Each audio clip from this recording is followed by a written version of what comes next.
napapansin sa iyong mga kapaligiran. Kay dumi na ng hangin, pati na ang mga ilog natin.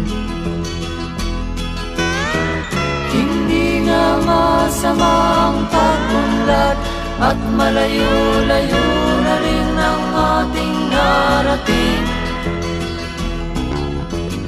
Ngunit masdan mo ang tubig sa dagat, dati kulay asul, ngayon'y naging itim.